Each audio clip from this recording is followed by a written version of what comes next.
Good evening, everyone, and welcome to the Vanduzer Street Area Civic Association's monthly meeting held on the first Tuesday of every month. My name is Peter Lisi, and I am the Vice President of the Vanduzer Street Civic Association. On behalf of the rest of the board, Treasurer Nancy Galarza, Secretary Maria Bird, Priscilla Marco, President, and members at large Michael Calise, Jacqueline Frazier, and Donna D'Ambrosio, we welcome you all. If there are any neighborhood concerns or complaints, please mention them to one of the board members after the forum. October's meeting, we have an honor to having a special guest speaker, Borough Commissioner Linda Ricciardo from New York City Parks Department. We would like to give a special thanks to everyone in participation this evening, especially the NYPD, New York 1 anchor Anthony Pascal, the Staten Island Advance,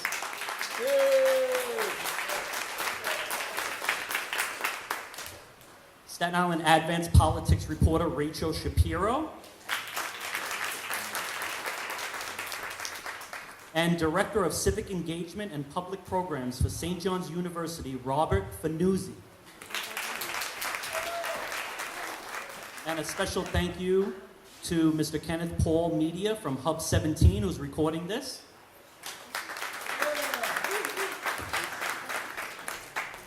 Tonight we'll be hosting a public community forum with the candidates running for borough president, civil court judge, and city council races. This evening's forum has a few guidelines that everyone in attendance must adhere to. All questions submitted by civic members as well as members of the public are all issue-based and have been safeguarded by me to avoid any candidate having advanced knowledge of questions. In the interest of time, we will not be taking questions from the floor, and we ask everyone to respect each other in attendance this evening. If someone is found to be causing a disturbance, NYPD officers will escort you out of the forum. The Vanduzer Street Area Civic Association does not make any political endorsements and is only offering this forum only as a means of informing residents and business owners in the Stapleton community about the candidates who are running on their positions on issues that they value and things that affect Stapleton and the North Shore. It is my pleasure to introduce our moderator for this evening's forum, New York 1 anchor Anthony Pascal. Anthony has covered Staten Island for the last 10 years at New York 1. He anchors news updates at 1:15 and also hosts This Week on Staten Island, a 30-minute show where Anthony delves into the borough's biggest issues and interviews newsmakers. He also moderated several debates on New York 1 for several local races. Last year, he ranked as the 20th most powerful person in the borough when City and State released its list of 50 most influential Staten Islanders. Anthony grew up in New Jersey, went to the College of Ithaca, New York, and currently lives in Stapleton. Let's give a warm Vanduzer welcome to Anthony Pascal.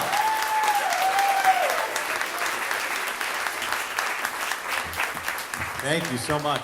So happy to be here, but I will say I agreed to do this before I realized that there was no air conditioning. But it's great to see you all here. I think it's so important to be involved in the community and to truly know the issues that surround you, the issues that are going on around us. I'm happy to say that I live here on the North Shore, so I too am familiar with all the issues, not just from covering them on the news. So many of you are engaged in the Civic Association. I think that's great. And please remember the reason that we are here tonight. Voting is a right, but it's also a responsibility that we all need to take seriously. And by being here tonight, you are all going to go into the primary and the election more informed, and I think we can all agree that that is a very good thing. So let's give a round of applause to yourselves for being here.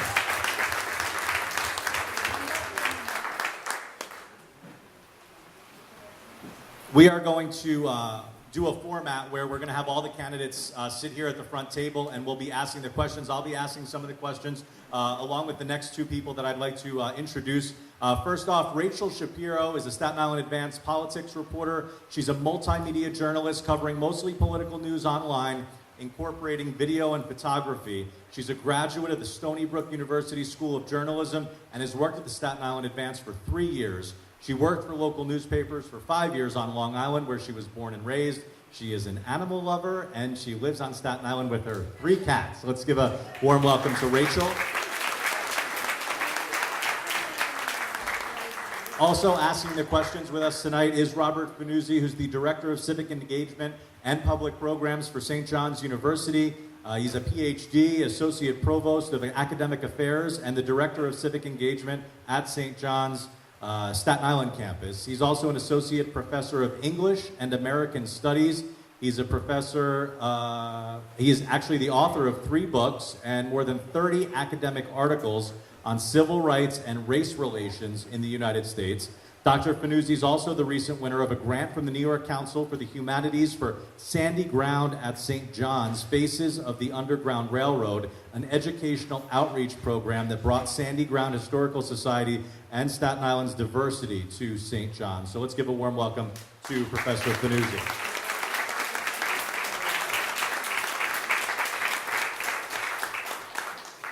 I'd now like to introduce the candidates who have agreed to be here tonight. We weren't able to get all the candidates to show up, but the candidates that we do have here, let's start with Lisa Gray, who is running for Civil Court Judge. Lisa is a Staten Islander and a practicing attorney with almost 20 years of experience. She earned a bachelor's degree from St. John's University on Grimes Hill and Juris Doctor from Brooklyn Law School. She began her legal career as a prosecutor working in the offices of Richmond County District Attorneys Bill Murphy and Dan Donovan. Over the course of 7 years, she worked in the Criminal Court Bureau and the Sex Crimes Special Victims Bureau, as well as the top count felony prosecution section of the Supreme Court Bureau. Since leaving the DA's office, Lisa has been in private practice on Staten Island, and she also served as the Republican Commissioner of Elections for Staten Island from 2016 until earlier this year.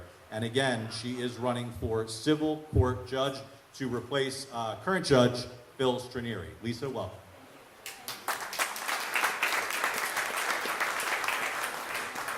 Lisa's opponent is Teresa Nuccio. Let's welcome Teresa. Teresa is a lawyer with 22 years of experience in civil litigation. She's worked as an arbitrator in small claims court of the city of New York. She's currently a principal law clerk to a Supreme Court justice and has served as a court attorney to judges in the civil court in both Richmond and Kings counties. For nearly 7 years, Teresa has researched and drafted court decisions, negotiated resolutions of pretrial issues, and managed the court calendar. Prior to working for the judiciary system, Teresa was a partner in a law firm with offices on Staten Island and Brooklyn. She currently serves on the board of directors of the Richmond County Bar Association and is the treasurer for the Staten Island Women's Bar Association. She earned her undergraduate degree from the College of Staten Island, law degree from Brooklyn Law School, and graduate degree in general and special education from Hunter College. She's also worked as a special education teacher in New York City. Please once again welcome Teresa Nuccio.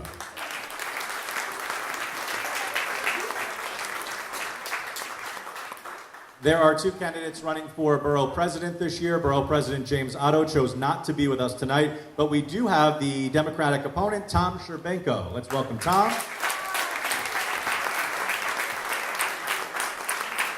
Tom moved to Stapleton 20 years ago because he wanted to raise his 3 children in a diverse neighborhood that was close to the city, but still felt like a smaller town. At the time, he was working in the World Trade Center as a computer programmer, but was able to return to his original career teaching shortly thereafter, thanks both to the affordability of Stapleton and its proximity to both the ferry and the bridge. Tom and his wife, Liz Price, fell in love with the neighborhood and bought a home. Tom became an officer of the Mud Lane Society, president of the Staten Island Democratic Association, and a Bernie Sanders delegate from Staten Island to the Democratic National Convention. Once again, let's welcome Tom Scherbenko.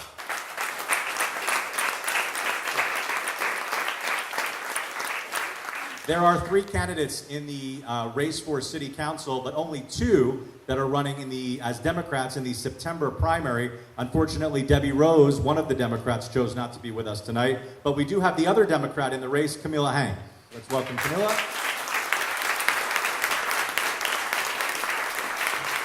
Camilla raised her children in Stapleton and opened her business here. She was born on the North Shore. She served on the City Council Redistricting Commission as interim president of the Vanduzer Street Civic Association, and she's the former executive director of the Downtown Staten Island Council. She founded the historic Tappan Park Community Partnership. She's dedicated herself to ensuring Staten Island's rich history remains preserved. Camilla is particularly proud of pioneering the Youth Build program on Staten Island, which provides a pathway for at-risk youth to receive advanced vocational education and effective job training. She says she's dedicated to restoring constituent services, office accessibility, and responsiveness immediately upon her election. And she says she'll bring innovative ideas alongside fearless advocacy to City Hall for the people of the North Shore. Let's welcome again Camilla Hanks.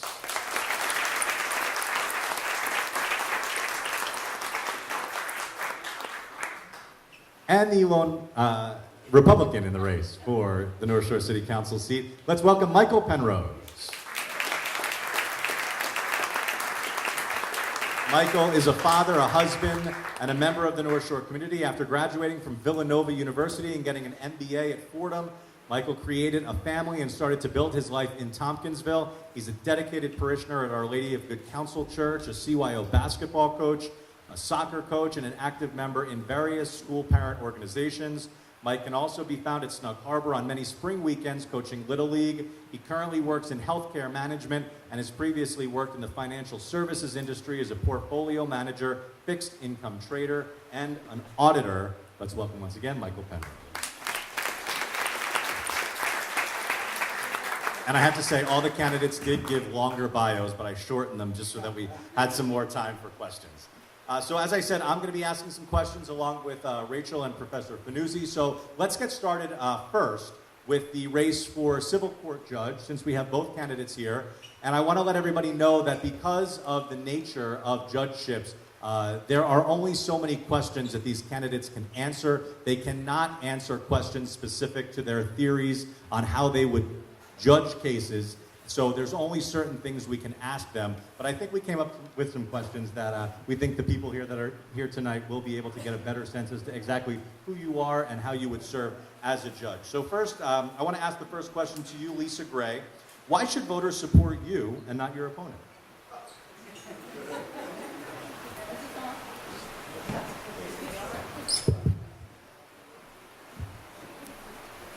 Okay, so I'm going to start off by saying this. For those people who know me, they know I'm not the type of person that would demean somebody else in order to promote myself. So I'll answer the question, but I'll answer it this way. By telling you who I am and why I think I make a good candidate. And then, of course, Teresa will have the same opportunity.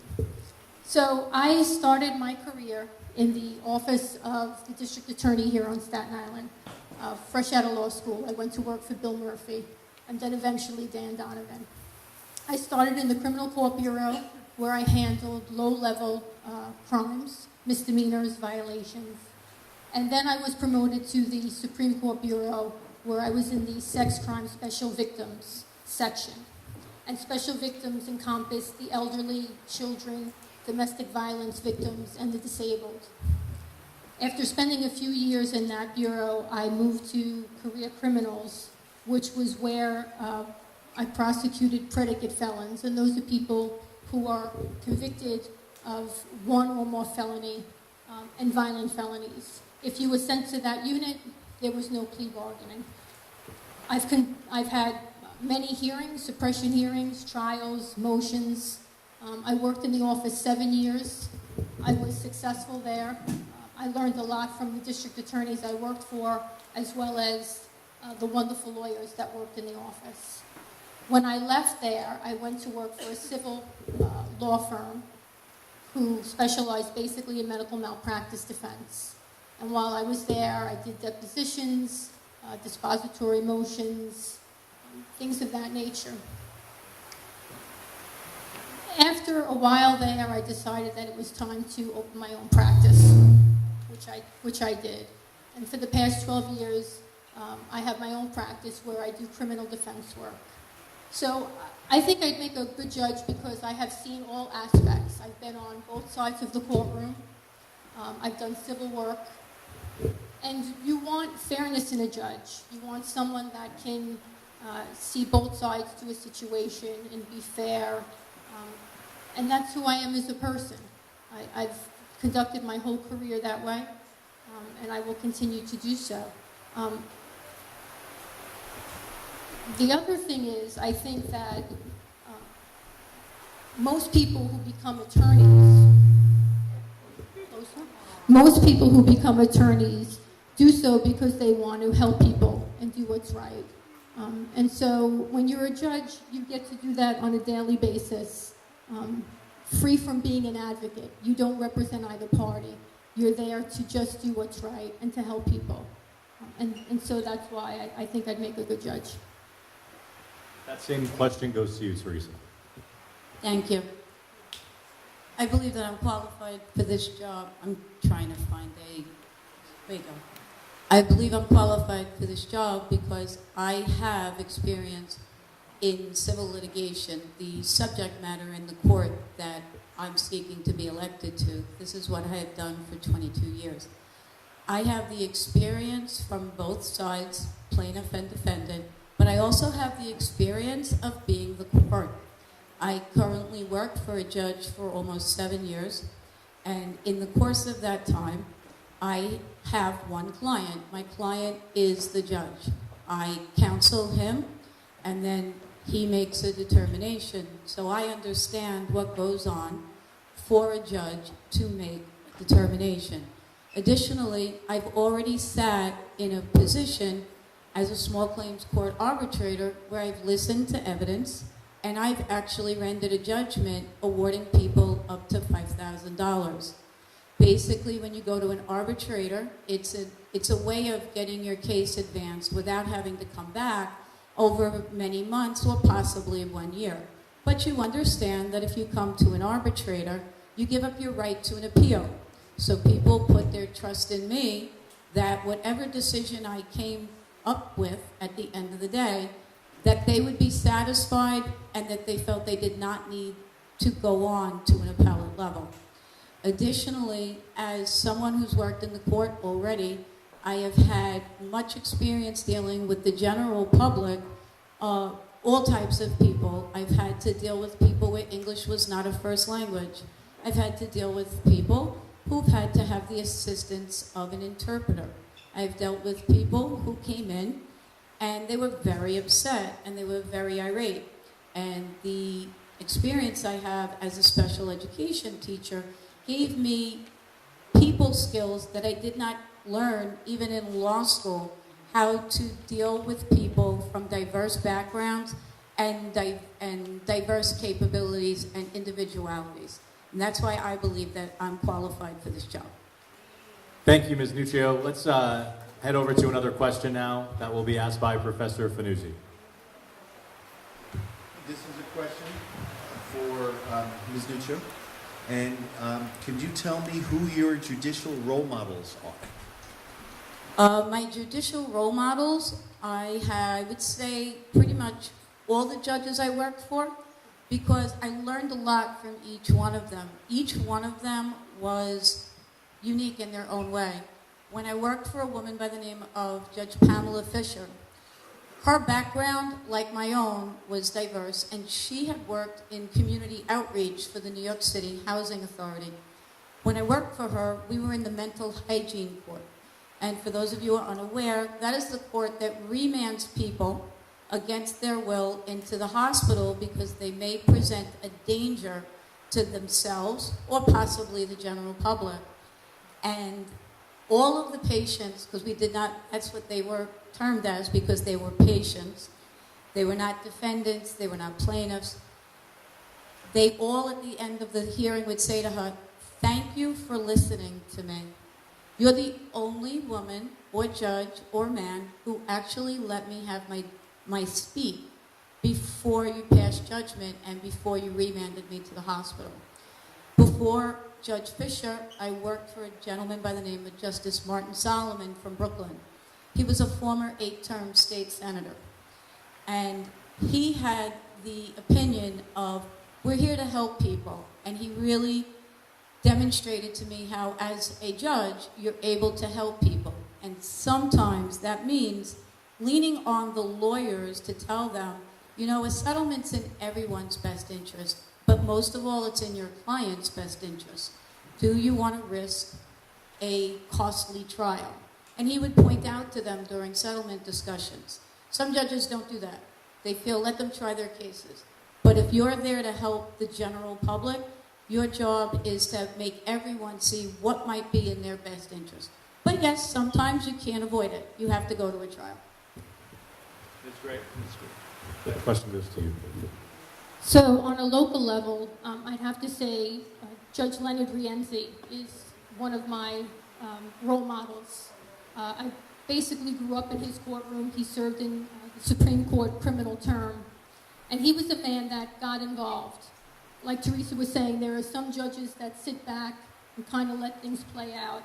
But Justice Rienzi, if he would see something that was wrong, whether it was what the prosecution was doing, he would speak up, or if he thought the defense was being unreasonable, he would speak up, and he would encourage the parties to come together and help them to come to a just resolution of the matter that was before him. And I think that's what judges should do, because there are times, I can tell you now as a defense attorney, there are times you're in a situation where you represent a client who, in the eyes of the law, is guilty. But maybe that's not the just resolution, a jail sentence or a harsh punishment. And the district attorney may be offering something that may be better than if you go to trial, but it's still not what justice warrants. And so you're between a rock and a hard place. Do you go to trial on this case, or do you take a plea? And so it's always helpful when you have a judge there that sits the parties down and says you're being unreasonable, and this is what should take place in this case. And I just wanted to add another thing. Even though we're running for civil court, the civil court seat is part of the OCA, the Office of Court Administration. And you can be put anywhere in the court system.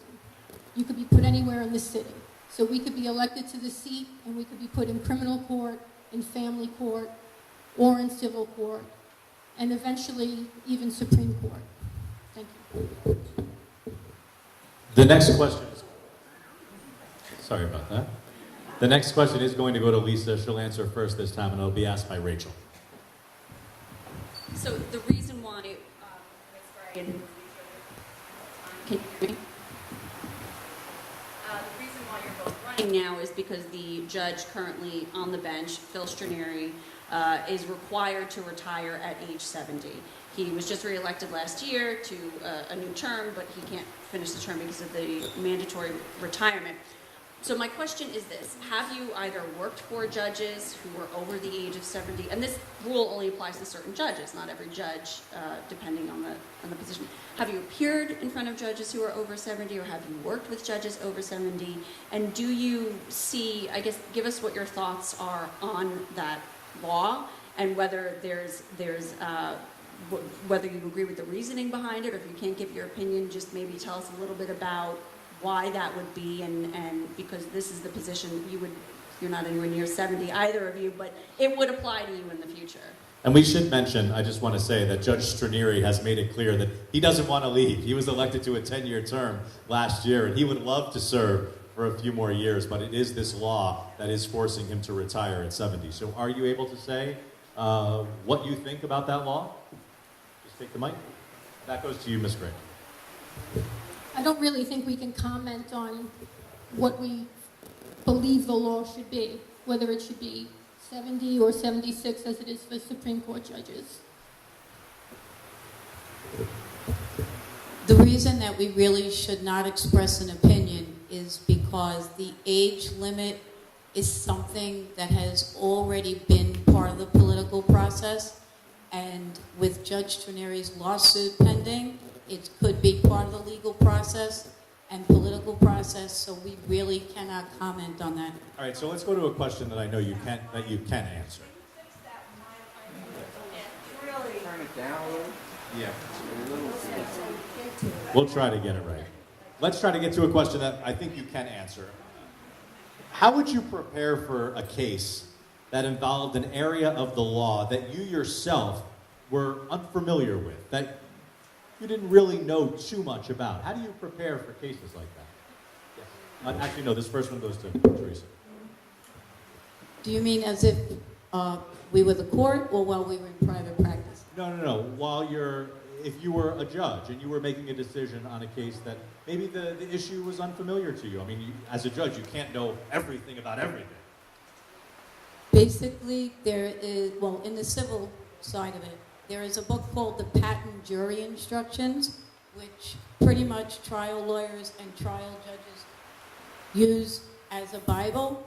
And if you are dealing in a case or a subject where you may not have that much exposure on a regular basis, or you may not have seen it, as the speaker stated, the law is so vast, it does happen. You start with the patent jury instructions because at the end of the day, that is what the lawyers need to prove. That's what the lawyers need to show the court. And in that particular book are the cases that the commentators cite to as what they call the burden of proof, what the parties have to come forward with. So just like if you're in private practice, you go to the books, you do the research, and proceed with the trial. Ms. Gray? So I think as lawyers, we're perpetual students. We're always learning because the law evolves and changes. And so as Teresa said, you do go to the books just like you would as a student of any subject. But also I think you ask your colleagues. You know, you have judges that may have been sitting there a lot longer than you. And you inquire of them. You get their take on it and you speak to them about it. And that's the best way to learn the situation, learn a subject that you may not be too familiar with, and understand it better. Thank you to both of you, and we will come back to you if we have more time at the end, but I want to move on to another race, and that is the race for borough president. And to ask the first question in that race, let's hear from Rachel.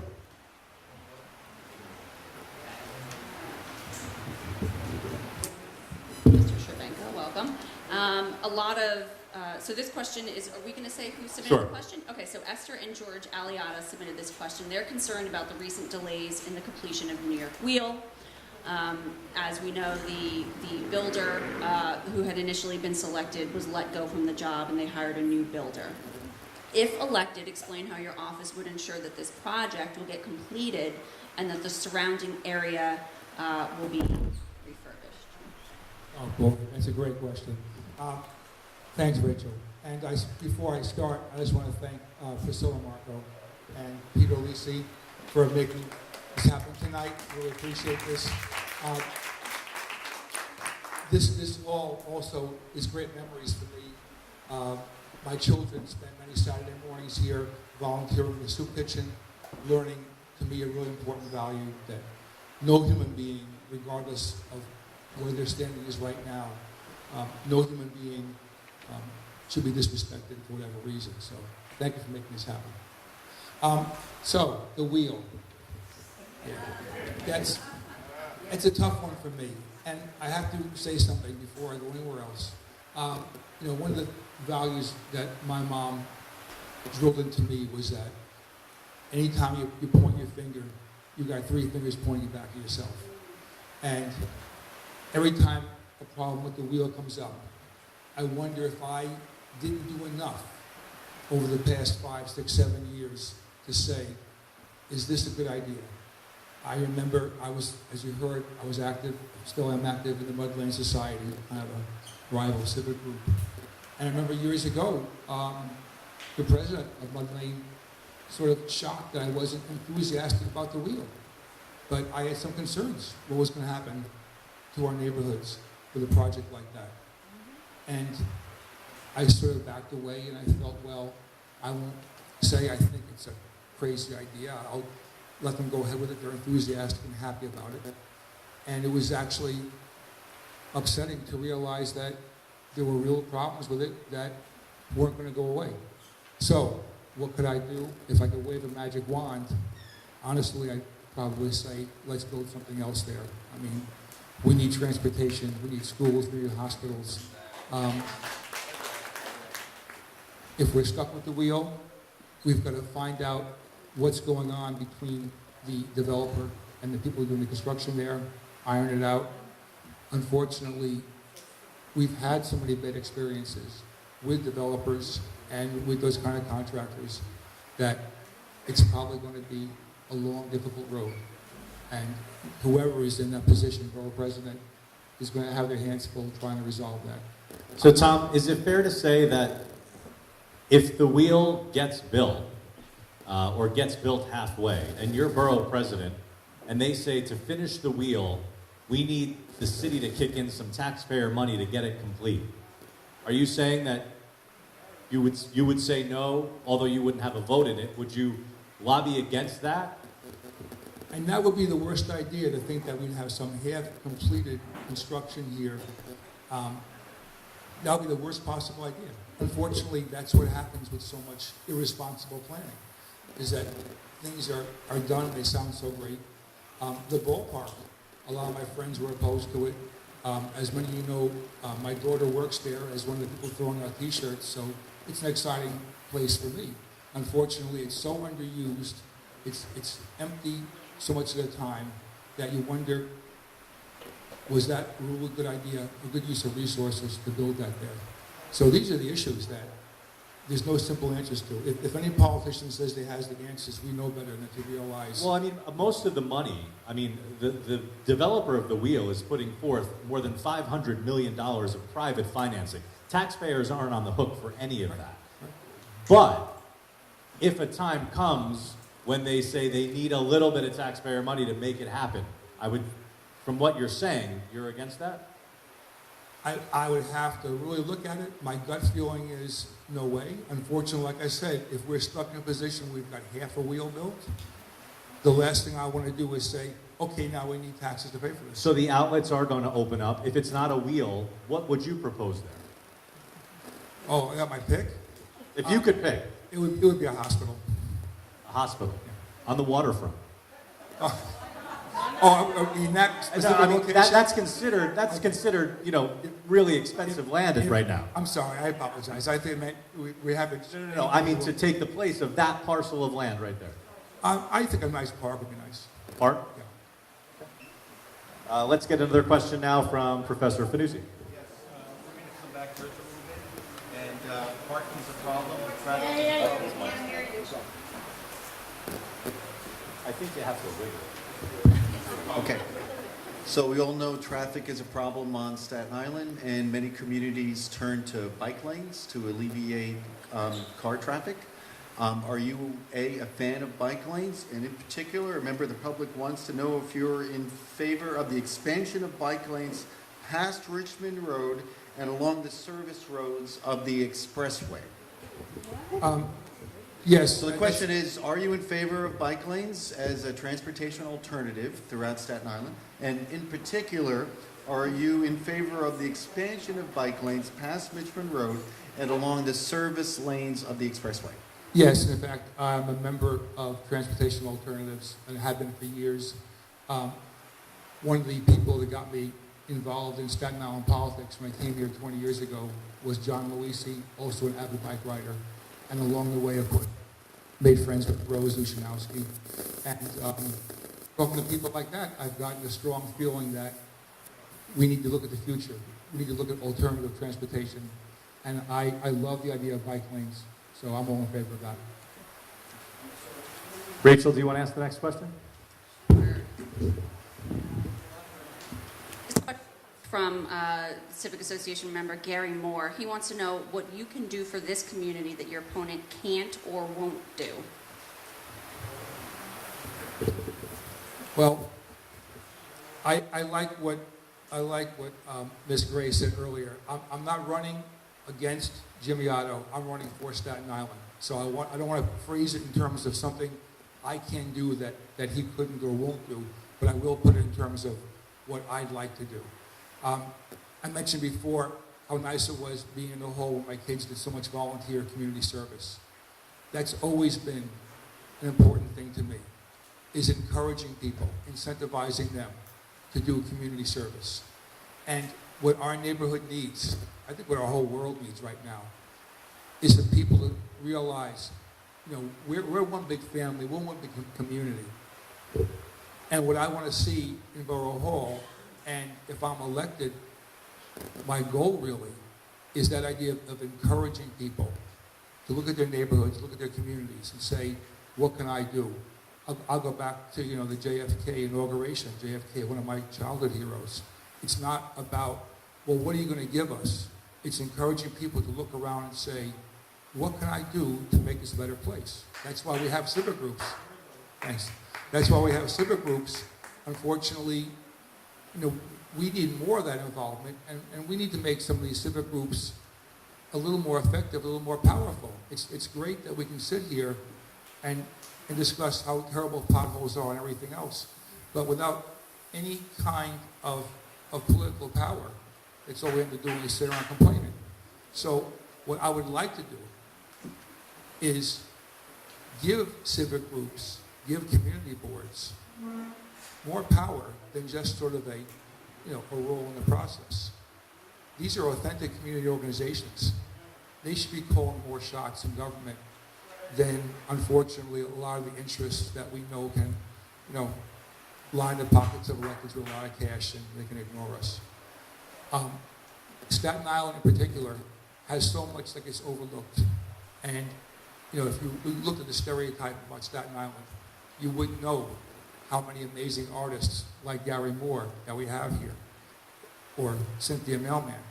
That never gets talked about. We hear all about, all the problems, of course, and then we hear all the stereotypes. The Jersey Shore and the mob housewives.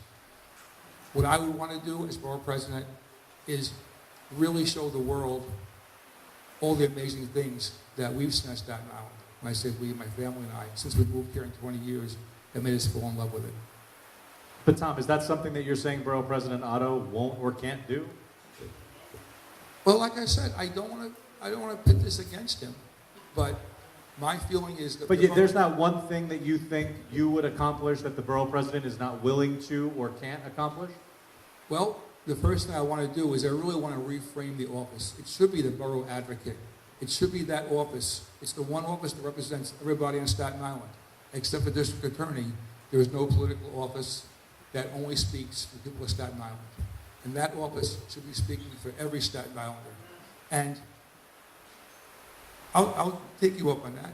I really want our borough president to speak out more about the needs of some of what I call the forgotten people. We're called the forgotten borough, but there's forgotten people here. And right now, of course, the thing on my mind is all our dreamers. I wish, Borough President Otto would take the lead and say, no, these are our kids living here. We got to protect them. If you know any dreamers, they're terrified right now. Those are the kind of things I think the borough president should be doing more often, standing up for some people who get overlooked and now possibly threatened. I have one more question for you, and I guarantee it's a question that I bet every single person in this room has an opinion on. And that is, there's been talk that the mayor may look into charging tourists for the Staten Island ferry and developing a system where tourists only would pay a fare and we as Staten Islanders would have some kind of card or something that would enable us to continue to ride for free. Could you ever see a time in a way to, make some more money for the city to charge tourists to ride the ferry? I think that would be a great idea. Like most people here, every time you're trying to get on the ferry during tourist season, you're cursing to yourself, saying, what's going on here? So, wow, that would be a fantastic revenue raiser. That's easy. I just want to get a sense as to everybody in the room. Who here would support charging tourists to ride the ferry? And who thinks it's a bad idea? Bad idea. More people think it's a bad idea. Okay, interesting. Okay, Tom, that's all the questions we have for you for right now. Let's move on now to the city council race, where we have Michael Penrose and Camilla Hanks. Rachel, you'll get the first question to Ms. Hanks.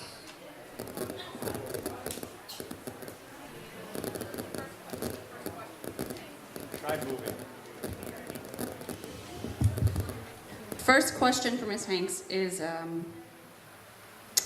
the Civic Association Board wants to know, are you in favor of the mayor's plan for the creation of affordable housing, and what population should it serve? Hi. Firstly, I just want to thank, everyone for coming. I went to school at Trinity. This is my elementary school. and I cut my civic teeth here as the interim president of the Vanduzer Street Civic Association. And, you know, being back here, this is an incredible experience, and thank you very much. So, affordable housing. I am absolutely in support of affordable housing, and in particular, we need to establish a mixed affordable housing for our residents. I'm in favor of workforce and middle-class housing. The North Shore is home to almost all, except for 2, of the low-income housing developments. And I think that we have enough of that. And I think that economic diversity is just as important as cultural diversity. So I'm a proponent, I'm a proponent of mixed housing, which is specifically starting at 70 of the area median income. And what about when a new building is built? Like if you look at Irby and Stapleton, 80% are market rate, 20% are affordable housing. Do you have any opinion on any new building that is built, let's say in this area on the North Shore? What's the breakdown that you'd like to see? Well, let's look at what's happened with an 80-20. So everybody who understands 80% is market rate, 20% is low income. So Irby was a project that, you know, we were a proponent of. It's 80-20. And as you can see what's happening, you know, those apartments are $3,300 for, for a 2-bedroom. So who can afford that? So the people that are paying those rents are living next to the mandatory inclusion. So and I know a lot of the people that are renting in Irby, and they're not renewing their leases. And the reason why they're not renewing their leases is because they're like, well, why do we have to pay this? And you know, while we are compassionate and while we want our residents to have, you know, deeper affordability, I don't think the model actually works. It just doesn't make common sense. So while the mayor and City Hall is planning for our North Shore, you know, we need to be planning for what we want to see. And that is a very big concern. So if you're not for making more of the new developments include more affordable, and you're not for more housing projects. No, I didn't say that. I am for, you know, to build more density in the North Shore. I'm absolutely for that. With the caveat that we have the infrastructure to do that. Like, the question is kind of, this is what we want, but can the North Shore and the Bay Street corridor absorb 3,000, 10,000 more residents when we don't have adequate school seats, we don't have adequate sewage, we don't have adequate transportation traffic plan? All of these things are questions that you need, as a council person, we should have been answering 8 years ago. So we could be positioned to be involved with an upzone, which most people were for. So the first question, yes, I'm for building affordable housing, but I am a proponent of building affordable housing for workforce, teachers, firefighters. We need to have people with pocketbooks that are going to determine the retail. If we have depressingly low income housing along the Bay Street corridor, then you're looking at 99-cent stores, you're looking at barbershop. We're not really infusing the neighborhood with the economic shot in the arm that it needs. So I am in favor of building more housing. I am in favor of building housing that's economically diverse. So that means workforce and middle class housing. But before any of that can happen, who is answering the question of how we're going to absorb that? Who is going to, you know, how are we going to say to City Hall, this is great, we're not a dot on the map. We are residents that live here. And we need to have the amenities and the things that the community needs before we even think to introduce a bunch of new residents. Mr. Penrose, that same question to you about affordable housing. Yeah, so I've talked about this topic a couple times previously. First of all, I just want to thank you for having me as a Republican candidate and a conservative candidate. I know the primary is coming up, but I'll be there in the general. I've talked about this topic previously at NAACP forum, and speaking with and listening to Camilla, the area around here, the North Shore, we do have 8 of the 10 NYCHA housing projects. So we have pretty deep affordability in the area. This area in particular, which we're talking about, which is the Bay Street corridor, it's not really a housing area per se right now. There's, I guess, a little bit, but we're looking at, according to the Department of City Planning's plans, we're looking at 2,700 potential new apartments. In terms of the levels of affordability that I would like to have, I'm looking at, it's mixed. It's going from, the lower end, there's a couple options with MIH. 25% could be 46,000 AMI would be the first option, or you could choose the 30% of the new development, which would be 62 AMI. I would be for that lower portion. I think you just need to explain.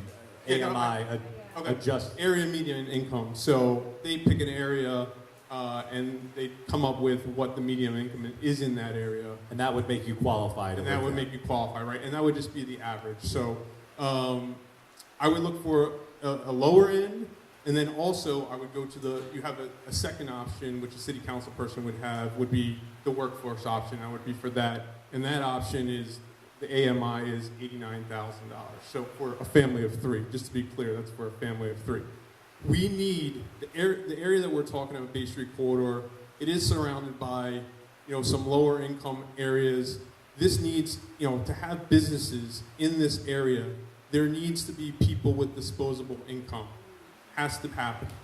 And we're not, we're talking about people that are firemen, cops, teachers that can come into this area, spend money, support small businesses. That's the key point there. Supporting small businesses, not just big box stores. And I think that's the right mix. Listen, we have an opportunity here to develop Staten Island right for the first time. And there's no planning. There's been no planning for 40, 50, 60 years. We need to plan. And I think right now, the North Shore could be the crown jewel of Staten Island, and we need to make that happen and get affordable housing right. Thank you, Michael. Next question from Professor Vanduzer. I am sensing Republican and Democratic bipartisanship here. Did you? So I'm going to try to divide you a little bit. I would like to ask the question first of Mr. Penrose. What will you do, and what can you do for this community that your opponent can't or won't? And then Ms. Hanks, after he's done, you go. Okay. So my opponent is not Ms. Hanks, or not yet anyway. But in terms of the current city council person, one of the major things that I would do is, and Tom started talking about it, is getting the community more involved. This is how I got involved. I got involved in civic associations. I'm the civic association president for Ward Nixon Association, which is right up the way. And so the first thing I would do is I'd probably have quarterly meetings with civic associations and various community groups to have input. Right now we have CB1. I think it's an excellent forum to get some issues hashed out. However, from what I hear, from a lot of civic associations, is their needs are not addressed. And to have some forum where you could have, multiple groups come in, say quarterly, monthly is probably not the right thing, but say quarterly, and discuss the issues, go over the challenges in the area, and try to come up with solutions with the community, bipartisan. This is not, a Republican or a Democrat thing. This is not a liberal or conservative. This is about what's best for the community, and that would be number one. Number two, a lot of our issues are come out of land use, and a lot of problems that we have on the North Shore is failed land use. I don't believe our current city council person is very strong in that area.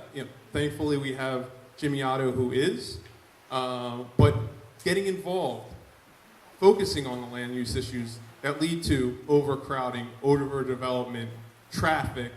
The list goes on and on. Showing up to forums like this, listening to people in the community, you learn a lot, right? So these are things that you need to do because you have to have a vested interest in the community and you have to listen to the people. And I think that's probably the main two things is really, establishing a better relationship with the civic associations and other different organizations within the North Shore. And number two, focusing on land use because it leads to a lot of issues. Ms. Hanks, that same question to you. So, And just, if you're going to speak about what you can do that your opponent can't, just talk about what opponent you're speaking of. so when I started, when I decided to make the run for city council, it was because I truly believed in term limits. But after knocking on 5,000 doors and meeting the people of the 49th district, I realized that the one thing I could have done differently is the thing that I did, which is talk to, be involved, show up to work, and constituent services has to be number one. Number one. The second thing that I would do is that I would be in partnerships. I would not try to do this by myself. And I learned that here in the Civic Association. You cannot do things on your own. You have to partner with your other elected officials. Because we're Staten Island and we're so small, you have to partner with your other elected officials. You must partner with the DA's office. You have to partner with the NYPD. You have to do these partnerships because that's how you get things done. We talk about, or you said bipartisanship. These are the things that I'm hearing on the doors, Democratic doors. So when I speak, I'm speaking from what I'm hearing. And what I'm hearing is that people completely feel like they do not have any representation. This was the first time somebody knocked on their door in years. And that matters. So the biggest difference, and I echo Tom as well, is that politics and politicians have to change. We have to change the narrative of what we think about what a politician means. You are our bosses. Never forget that. The office belongs to you. And in saying that, the fact that I've knocked on doors, I've talked to the residents, that's what they're saying. They're saying that they don't feel represented. So that is the one thing that I would do differently, which would be better constituent services, and I would be there, I would show up to work, I would do my job, and I would represent the people of the 49th district. Ms. Hanks, thank you. Want to get to another question from one of the association members. Carol Middlesdorf wants to know, what will you do to clear the streets of the numerous derelict vehicles constantly parked without license plates and illegally double parked vehicles on major thoroughfares? Well, yes, that's been a huge problem, and it's been a problem that we found out in civic associations like this one, where we have illegally parked cars. Number one, you have to have, again, a relationship with the Department of Transportation, first and foremost. That has to be a weekly, constant contact. So, we've made a difference in the Civic Association with that. So we would be making phone calls, we would call NYPD. Community Affairs is extremely responsive to what we need. They take pictures, and it just has to be on a constant level that we need to be paying attention to all of these illegal, and it's not just cars, it's trailers, it's motorcycles. It seems that... Is that not a police issue? It's DOT? Well, it's both. It's both. When there is an illegal car parked and the NYPD, we would call them first. They would mark it to see if they're there for 24 hours. And then if they're there over 24 hours, then they are allowed to move the So vehicle. how does that work if you're a council person? Someone calls your office to complain that there's been a car without plates parked on St. Paul's Avenue. Do you pick up the phone and do you call DOT? Absolutely, I would pick up the phone. I think that that's essential. How I would run my office, and I've given this a lot of thought, you have to have people that are concentrated in each neighborhood that is laser focused on what each community needs specifically. So I would have people in my office that they knew Rosebank, Stapleton, and let's say Tompkinsville like the back of their hand. That would be their job. It would be like having an account. So I don't think that it is unusual for a city council person to answer the phone. And to be quite honest with you, since I've had my campaign office open as a storefront, people have been walking in and we've been doing the job, believe it or not. So if you're elected, I can call You Camilla know Hank's who- office and you might answer the phone one day? I would love to. Why wouldn't I? No, honestly. Listen, you guys laugh, but that's what this job is about. This job is about not leading on high. It's about being on the ground. You have to be on the ground. You have to personally attend civic meetings. You have to personally attend community board meetings. You have to be in it. And that's how you get things done. Mr. Penrose, that same question to you about the derelict cars being left on the street. How would you address that issue and how would you get rid of them? Well, I have a personal experience with it. And it wasn't too long ago. But yeah, so I mean, it is a problem on the North Shore. I mean, I think not just that, and also, a lot of these cars with license plates that are out of state, we think we got to look at that as well. But no, in terms of that issue, it doesn't have a license plate on it.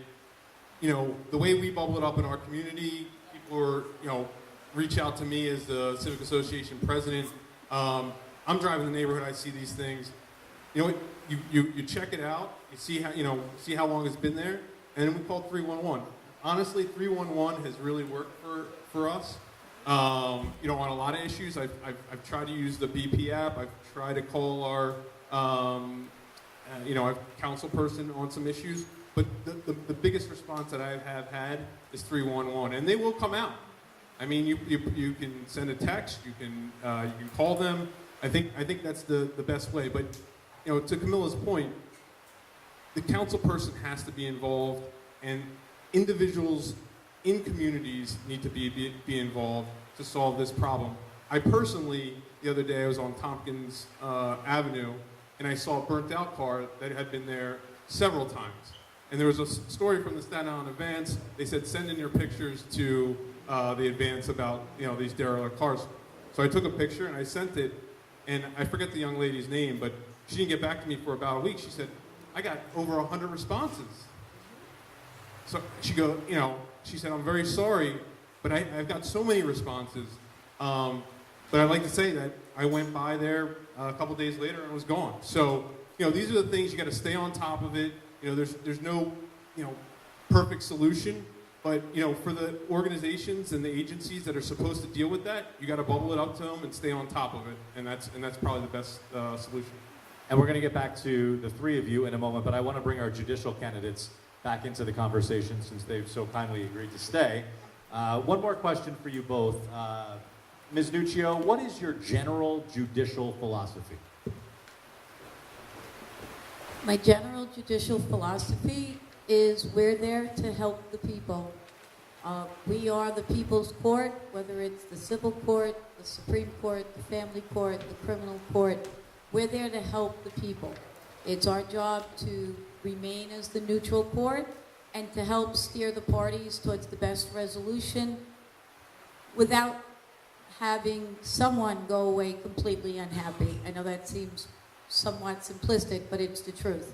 As I said before, sometimes people, they insist on having their trial, and that is their right. That's why we have the jury system. But it's our job to help them from whichever angle it takes to help them to get to a resolution. Because the courts are there to resolve your problems. That's why we are there. Whether it is a divorce case, a child custody case, whether you're a criminal defendant, whether a tree fell on your car or your fence.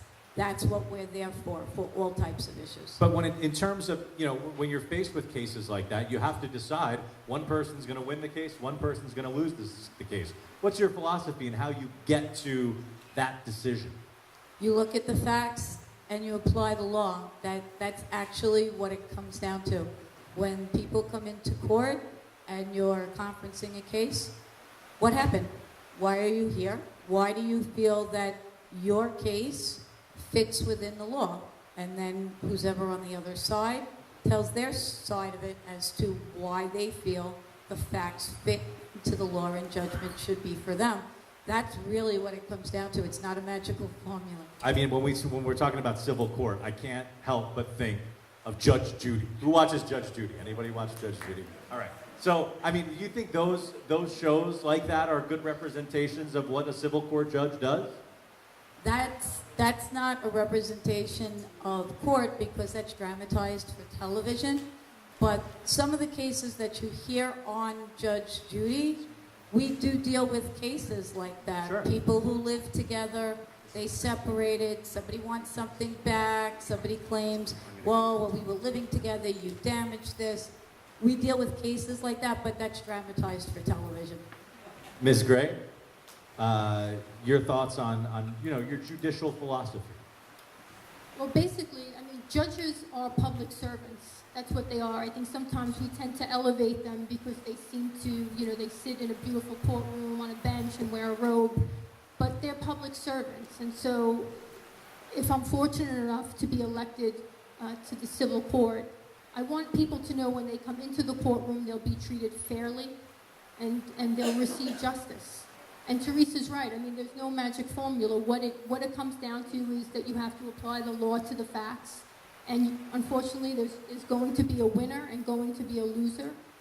But as long as justice is done, that's the ultimate point of going to court, is to get justice.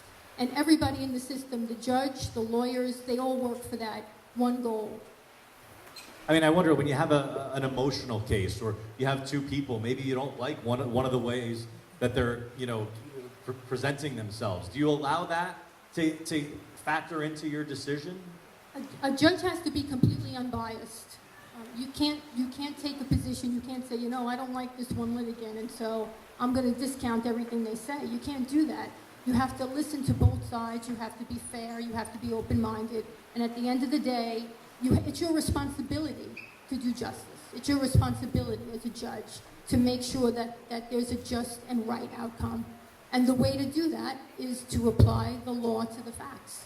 Ms. Nuccio, I want to, since I threw that to her, I want to throw it to you back. I mean, do you ever, could you foresee yourself allowing, a certain person who maybe they get under your skin during the case, or is it hard?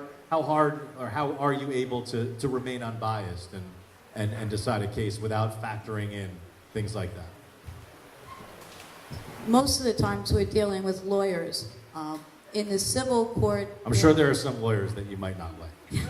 Most of the time we're dealing with lawyers. Many times, though, especially in the civil court, you're dealing with people who they're there because something happened. One way or the other, whether you're doing the suing or the person being sued, you're there because something happened. And you have to remember, people are there, they're upset, and yes, they're emotional, but that's human nature. And you just look at them and you say to them, I understand.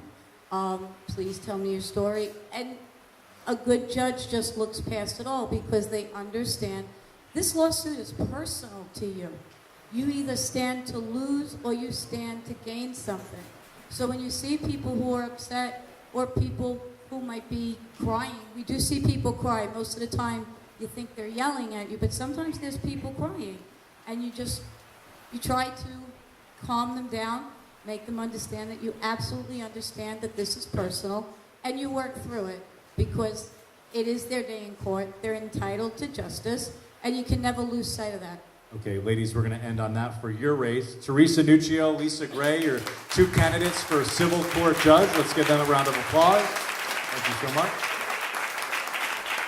We do have some more time for a couple more questions for the borough president candidate and the city council candidates. Rachel, you get the next question. And why don't we include Tom, because a lot of these issues overlap to borough president issues as well. So why don't we do a couple more questions. We'll give one of you each to ask one more question. I guess I'll ask this question to all three of you then, because this, I think, can be answered by both the borough president and city council member.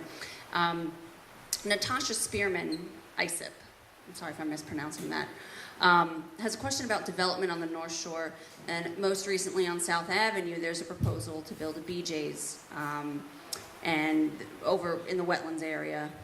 Many residents there fear flooding and other serious environmental impacts, especially around, similarly to what happened during Hurricane Sandy. Do you support this specific project? And in general, how will you make sure residents' safety and concerns remain a priority when we're talking about development? I guess we'll start with Mr. Let's Strango. start with Tom,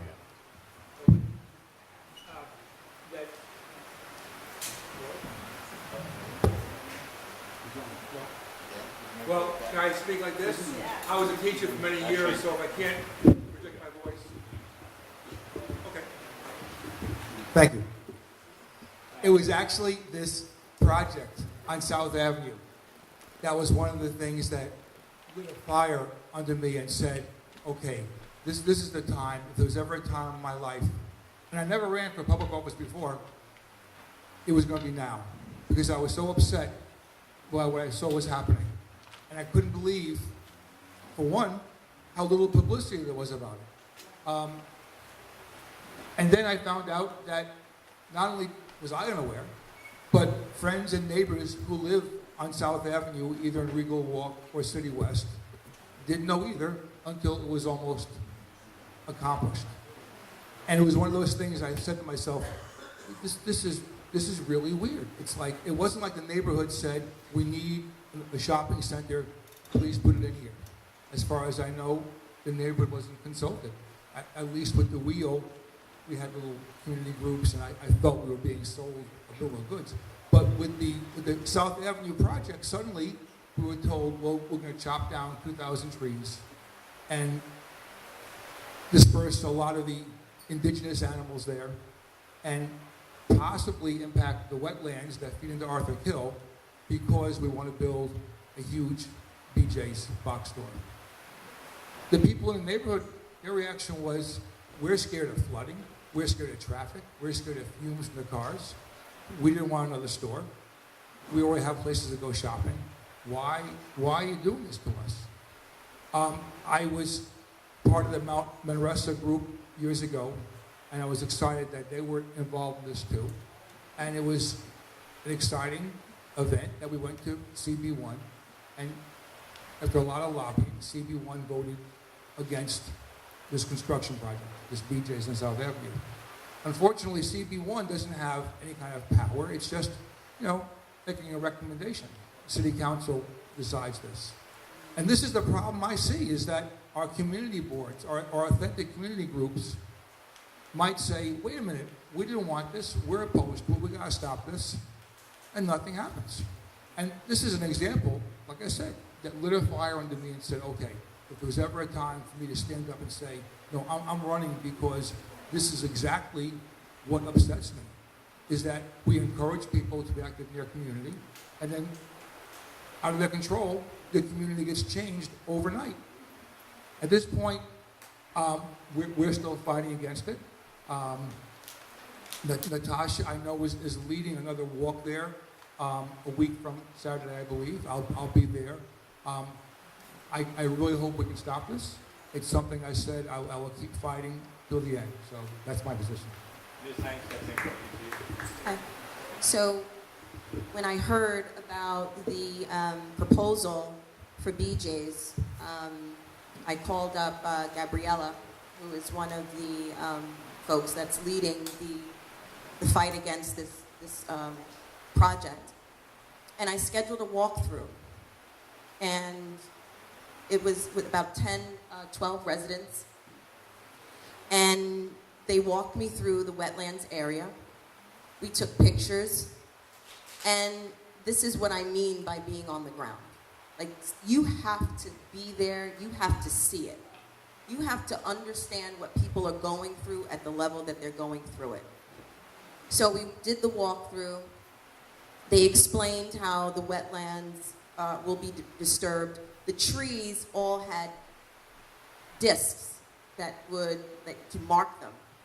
And, you know, these are the things that we need to protect our communities against. The number one issue across the board, talking to constituents in the 49th district, is neighborhood preservation. The number one issue.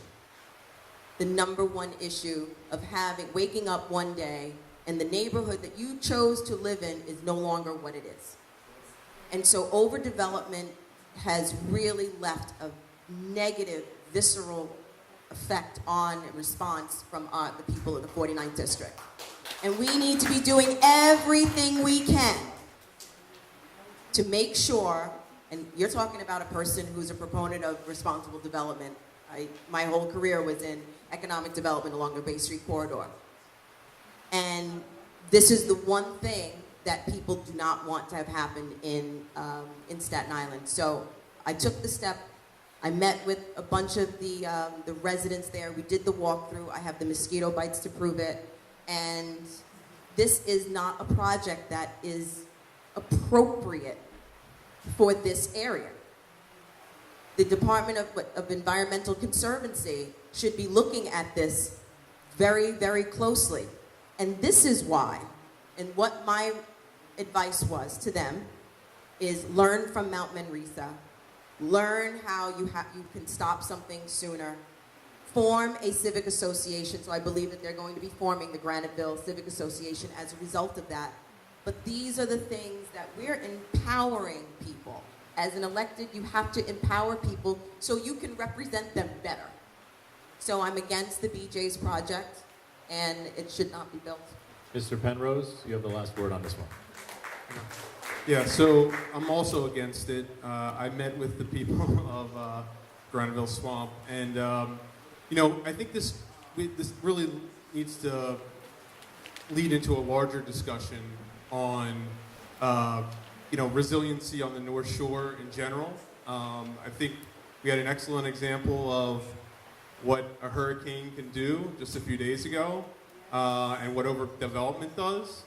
And you know, looking at that and seeing the problems and the amount of support and money that they're going to need there, we should really think about the developments that are going, especially into our wetlands and our low-lying areas. That also factors into the Bay Street corridor, which is low as well, which was flooded out in Hurricane Sandy. So in terms of that development, I know as of right, they have the right to build on that land. I think we need a comprehensive look, and not just the, you know, looking at zoning in general on the North Shore. It's not just that specific area. We need you know, a sustainable plan that, you know, we are going to be able to survive the next storm, whenever that may come, and it will come. But we need our wetlands, and we need to protect the people that live in the area. She's saying, I've been walking door to door as well, and you know, I wouldn't say neighborhood preservation is definitely on people's mind, crime and safety. These are things that are concerns, and if you take an area like in Mariners Harbor over there, and you put a BJ's, the traffic, you know, the pollution, the fact that we no longer have any wetlands, what's going to happen? So, listen, as I said, to what I'm going to do different than than the council person currently in the seat, it comes down to land use, and that's why I said it. And this is a land use issue. And like I said, this is coming late in the game, kind of like Mount Manresa. We need to start early and be on top of this. Mr. Penrose, thank you. We have time for one more question. Professor Vanduzer, that'll be your question. So we're going to start with you, Mr. Penrose. I'm going to bring you back to another hot button issue. This is Tompkinsville Park. How will you eliminate drug dealing and drug usage in Tompkinsville Park? And can this be turned into an asset for the business community of Victory Boulevard. This comes from courtesy of Civic Association member Nancy Biggs. And can I just ask the candidates to try to be as specific as possible? Because obviously this is an issue that's been gone over for years. I mean, what specifically can you do as a council person? So obviously, if the park improves, the businesses of the area are going to benefit. I mean, right now, you have people in the neighborhood, in that area, drug use, loitering, etc. The problem stems from the fact that there's not enough support for our police, our cops. We need to support them in what they're doing in the area. There needs to be a police presence. This is not an occupation. This is getting our neighborhood community officers in the area, making sure this kind of activity doesn't occur in the park. And it's a tough issue. We know what went down there a few years ago with Eric Gardner, and for the police, they're skeptical. They go down there, and in today's day and age, there's cameras. Everybody's got a camera on their phone, and they're going to have an interaction with somebody down there for sure.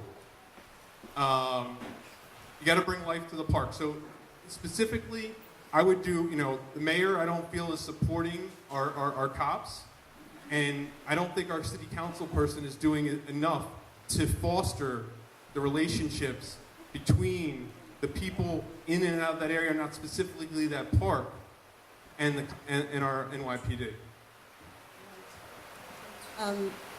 Being president of Historic Tappan Park Community Partnership, Tappan Park used to be called Needle Park.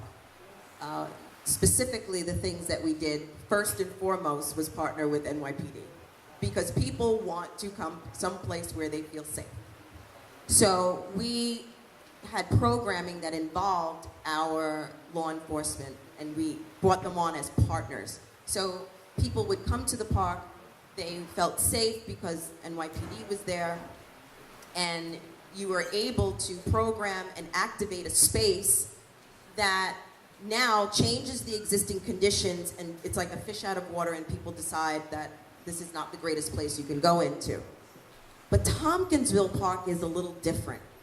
And I say that because, and it's probably one of the most unpopular things to possibly say at a forum, but we have to look at readaptive uses for the space.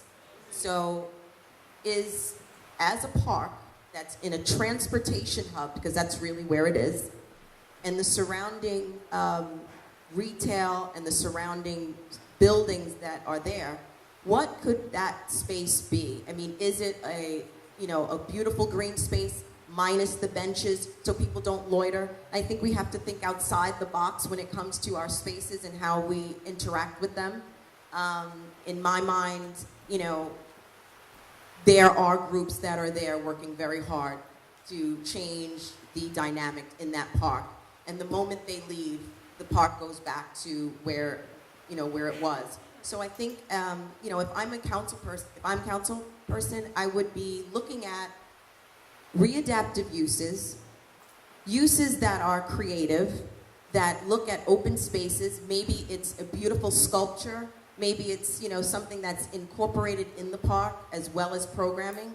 But again, that is a very hot button spot that I think we have to rethink how we use it. Thanks. I think there's two parts to that problem. One of them is our nation's drug crisis. And we can't have any illusions that somehow we're going to cure drug addiction by electing candidates. This is something that our entire nation is suffering from. We need a discussion about it. And we need to stop demonizing people that are addicted. Years ago, as a figure of speech, I used to use the word junkie, and I realized, what's wrong with me. I'm using a word that puts down people who are suffering. That's one part of the problem. We really need a national discussion about our drug crisis. The other part is, if we clean up Tompkinsville Park, drug problems aren't going to go away. What happens? Are they going to go over to Tappan Park, over to Clove Lakes Park? This is a problem we have to think about. And one good thing about authentic, elected, authentic government is that we look at the community. I'm looking at somebody right now, John Macbeth. I couldn't be prouder of this guy. If you don't know who he is, he's the guy behind Occupy the Block. What an idea that he organized people to just come out and hang out in different neighborhoods all over the North Shore talking to the people. As he put it once, if he saved the life of one person, it was worth it. This is what we need. We need more people like John. We need more people organizing those community areas. Of course, I want police. Of course, I want the neighborhood and the police to get along. But we have to get this. We have to get this into our heads. These are our neighborhoods. We can't just say, well, those people on drugs are bad, because sometimes it's our sons, it's our, parents, it's our cousins. So we have to look at that and say, what's going on here?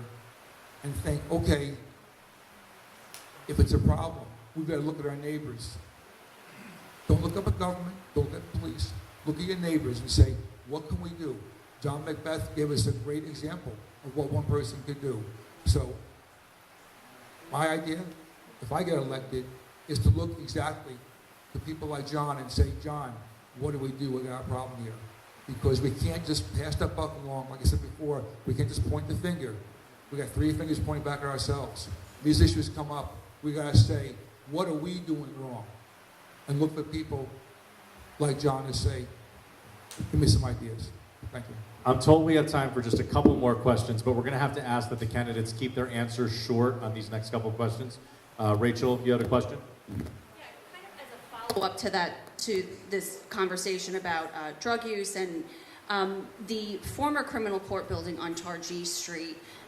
There's been discussions about what that building should be used for. There's no plan in place that we're aware of now. There's been discussions of using it as a drug court or as a place for youth programs. Is there something specific, one or two things that you would like to see that building used for? I don't know who we start with. Mr. Penrose, let's start with you. Do you have one or two ideas about what that space could be used for? I haven't actually looked at that space too much, but listen, that area, which is Targee Street, close to, I guess it's Broad, there's a lot of issues. So, we could make it a neighborhood community center, repurpose that building. We could have it as you pointed out, a drug, rehabilitation center. But I think it's things like this, you really should leave it up to the community that it's in. So whether I think it should be one thing or Camilla thinks it should be another, we should be having the discussion with the community. I think a lot of the issues that, we've fought, there was a 357 Targee, which Vanduzer Civic was very instrumental in getting a school potentially placed there down the road. It had to be fought by the Civic Association to get that to happen. Good job. Good job, Phil. So, listen, before we go down and say I think it should be planned for one thing or another, I think we should talk to the community and find out what the best purpose is. Okay, Ms. Hanks, that question to you? Yeah, I actually agree with that. I've heard one of the things that I was kind of interested in was that they were calling it a community court. And a community court is a little different because the community court's whole purpose is to look at the whole person. It's not just to lock them up. They would provide wraparound services, so they would look at the whole person. So a person would come in and they may have an issue very much to Tom's point. They would get the drug rehabilitation. They would get referrals to programs like the one I run, like Youth Build. So we're not just locking people up, and I think that was one of the proposals that I would be really interested in hearing more about. Tom? I'm actually going to second what Mike said. Go to the community. That's what bothered me about BJ so much. I'm looking right at Helen Settles over there. She lives right by that courthouse. She's the first person I would go to and say, Helen, what does this neighborhood need? And then I'd say to her, can we sit down, we are the neighbors, and have a meeting about this? Let's ask a question about historic preservation. Cynthia Mailman wants to know what your position on historic preservation is, particularly regarding Harrison Street, which has not yet been designated as a historic district. Tom? I love historic preservation. It's one of the things that attracted us here. Unfortunately, that's one of those issues that for every person that wants their neighborhood designated, there's somebody that doesn't. We're always going to have those problems. I don't live there, so I feel very uncomfortable saying, let's make it historic designation. And from what I understand, one of the things holding it up has been some of that division in Harrison Street. I would love some way to preserve as many of our old houses as possible. And one thing that bothers me is, every time we ask about this, the answer is always money. And every time I hear that, my feeling is, this is the richest country in the world. How is it that every time we say, can we do something, the answer is money? There are people in New York City where more money than every person here in this room combined could ever make. And they tell us we don't have enough money. Appeal to somebody with $1 billion and say, we need to fix this house up. We'll put a plaque with your name on it. That's the kind of work we need to be doing. So Harrison Street, I have to defer to the neighborhood, but as far as I'm concerned, every neighborhood should be historic. Ms. Hanks? Yeah, I'm a big proponent of historic preservation. I'm just going to say it. One of the things that, I travel all over the world, and I've never gone to a neighborhood that had new development. You go to neighborhoods that have character, you go to neighborhoods that have this historic preservation. It is our responsibility to preserve, our neighborhoods, because if we don't, they're just going to tear things down and build things that we don't. I mean, there has to be, and as your council person, I would be, just like there have been my predecessors who've made significant, things with landmarking, with historic preservation. When we decided to do Illuminate Stapleton, the number one issue was, how do we integrate the old and the new? It can be done. It was done with the Stapleton Library. We put historic photographs on a brand new building, and people stopped and they loved it. It is our responsibility to preserve our historic districts. I would be in favor of a historic district on Harrison Street. Mr. Penrose? This hits close to home for me. I actually own a 1920s colonial. I chose to, preserve it. I know our area is not a historic preservation district, but that issue has come up. I think I've been to Harrison Street. There's a lot of beautiful houses around there. I would personally be in favor of it. I think we do, like Tom said, we need to go to the community, see what the overall response is. Because I do not live in that area, as I would do with my civic association. It's something that hits close to home. I'm in favor of it. The saddest thing that we see every day now is huge historic homes being torn down and 6 going up. There was an article in the Advance today. Yeah, there was an Advance today about it.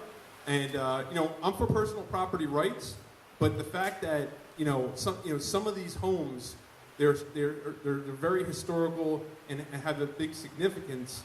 I don't want to see down the street from me the 1900 home be torn down and 6 semis go up. It ruins neighborhoods, it ruins the character, and it overcrowds areas. So those are specific land use issues that our council person needs to address. And in short, yeah, I would be in favor of it. Okay, so Mr. Fanuzzi has one last question. Okay, this is going to be a quick one. We're going to start with, it's a complicated question, but it's going to be a quick answer, okay, because we're running late. So this is going to start with Mr. Shabanko and go the other way. So 2-part question. What are the higher paying jobs that you believe Staten Island should attract? And what could be done to prepare young people on Staten Island to get those jobs? This comes courtesy of Civic member Nancy Galarza. So what are the higher paying jobs that Staten Island should attract? And how do you prepare young people for those jobs? I feel that what we've seen over the last 10 years between Sandy and now Houston shows us that there is a tremendous need for people to get involved, and people to start learning skills about resiliency from what apparently is climate change. And as we became the epicenter during Sandy 5 years ago, I think this is the strongest thing we could do here. I feel that CSI could be the focus for this, and we could have training in resiliency, in alternative energy, everything, with that one focus in mind. That here we are, a place that the whole world looked at during the devastation 5 years ago, and say, well, we're learning from this. We're going to train people here, whether it's construction, whether it's geology, whether it's meteorology. That's what we should be doing in Staten Island. We should become the world's leader. CSI should become the world's leading institute for training people and looking at ways for us to survive in this new era of storms that doesn't seem to be going away. Tom, we're going to have to leave it there. Mr. Penrose, that question to you. So, 2 jobs, I'd say in tech, I would look to attract tech people to in and around the area of St. George. Also, trades. I think, Tom started touching on it. Trades are crucial these days. They're high-paying jobs. There's people that, I'm a firm believer every person does not need to go to college or should go to college. I went to college and I went to get my MBA as well. But there's certain jobs for tech, for trades that are high-paying jobs. And I think in terms of an area that we could look to develop something like that, we have Bailey Seton. That could be a great campus site. I mean, it's a big area of land. It would take a lot to refurbish it. And I know, there's other people own it, but that's one area on the North Shore specifically that we could use to help generate jobs. Hi, so I'm going to answer the second part first because the second part answers the first part. We have a skills gap, and I started Staten Island's first youth build program, and that program takes out of school, out of work youth, 18 to 24 years of age, gets them their GED, and gets them vocational training so they can be a part of the trades. Now, how that happened was because the Empire Outlets and the New York Wheel was 100% union. That single vote locked out a lot of the very people that lived in those neighborhoods, that they were not part of the union. So while we want those good paying jobs, the biggest issue that we were not trained, and the people in the very neighborhood that $1 billion worth of development was happening, they could not work on that site. So it's about the training. And what I realized, and I'll be very quick, it's the vocational part is easy. It's soft skills. It's the employability skills. It's getting them up in the morning. It's realizing that if you have 40 students, at least 20 of them are reading on a 3rd grade reading level. Like, the issues that we have are tremendous. And we need to be starting vocational trainings in middle schools. And when elected, we need to be putting shop classes back into the middle schools at a much earlier age. We can't wait till they're 18 years old. We're looking at them, and this is very, very important. So the question is not about where are the good paying jobs. The good paying jobs are there. It's about how do we get our young people in those good paying jobs in a meaningful way. Ms. Hanks, thank you very much. And that is going to do it for the question portion. I just want to, we covered a lot of ground here tonight, but obviously there are so many other issues that we weren't able to get to. But I want to just give each of the candidates, if anybody wants to learn more about your campaign, where can they go? I'll give you one quick second to promote a website, Facebook page, what? Mr. Penrose, where can people find out more information? So you can go to my Facebook page, Mike Penrose 2017, or on my website, www.mikepenrose2017.nyc. Ms. Hanks. 136 Bay Street is our campaign headquarters. Our website is www.hanksforcitycouncil.com, and our Facebook page is Camila Hanks 2017. Tom? www.tom2017.com, Facebook, Tom for Borough President, also Twitter and Instagram. The website and Facebook is the same. It's Nuccio with the number 4, Civil Court. And on Instagram, it's also Nuccio for Civil Court. I'm on Facebook at Lisa Gray for Civil Court, and if you'd like to email the campaign, it's friendsoflisagray@gmail.com. And I also did interviews on New York One with Tom, Camila, and Michael Penrose. If you go on the New York One website, you can find those. They're archived.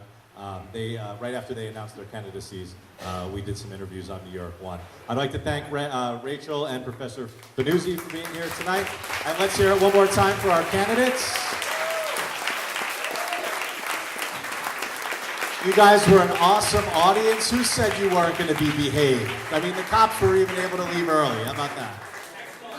I think we're all going to hang out for a little while to chat if anybody wants to. Thank you so much. But Peter, I know you wanted to say a couple quick things. Thank you, Anthony. Thank you, everybody. On behalf of the Vanduzer Civic Board, we thank everybody for coming. A few announcements. At 50/50 Skate Park, there's the Staten Island Ferry 200th year anniversary art show. The proceeds are going towards Richmond University Medical Center's new ER. It's open to all ages. There's live art, music, and food by the Hop Shop. It's Saturday, September 23rd at 7 p.m. There's some flyers in the back. Also, Partnership Academy for Staten Island Parks Connections. It's a workshop, and participants will meet other Staten Island volunteers who will support parks. Saturday, September 9th, 2017. And our next meeting for October is a special guest speaker, the Parks Commissioner for New York City Parks, and also Tom Cocola will give us an update on the bike lane. Thank you, everyone, and drive safely.